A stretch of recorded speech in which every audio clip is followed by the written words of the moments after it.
birinchi marta yoshligimda eshitgan bankskiy domlaga kelganmiz, ishoning hozir ko'rib. Sevib qolasiz bu uyingiz 110 kvadrat, ikkita sanuzul, domda, 4 qavatli domla, g'ishli domla, 3-etaj, bir boshdan boshlaymiz. Kirib kelishimiz. Mana bitta katta hojatxona sanuzulimiz joylashgan. Va bu uyimizda ikkita sanuzul bor. Bu yoqdan ko'rsaman, qarang, xonalarimizni. Ketdik. Birinchi xonamiz detskiy, xonalarimiz unaqani malagabaritga emas-da, hammasi katta-katta xonalar. Xo'p, mana bitta yana bitta kattalar yotoqxonasi joylashgan. Yoki buni ham detskiy qilib qo'ysangiz bo'ladi. Yuring, uyimizda xonalari ko'p. Hammasini ko'rsatib ulgurishim kerak.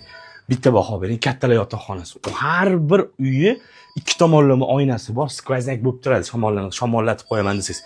Bu yoqdan boshlaymiz. Bitta yana bitta hojatxona sanuzuli bor, ikkita. Bitta qarang, oshxonani kattaligini qarang, aka. Oshxonani o'zini balkonga o'tmaymiz hozir. Oshxonani o'zi qanaqa katta, ketdik, yuring. Undan tashqari mana zalni qarang. Zalamchi mana bu yog'iga ham, eniga ham bor-da, mehki zonalarni qilib, ozgina remont berib, mehr beraveradigan bo'lsangiz gul bo'ladi. Videoni esa balkonda tugatamiz. Mana balkonning hajmiga bitta baho bering. Balkonning o'zi alohida tema bo'lib yotdi. Qisqasi, mana shu uy sotilyapti, egalariga pul zarur uchun. Joylashuv shundoq qilib mana bitta baho berib qo'ying.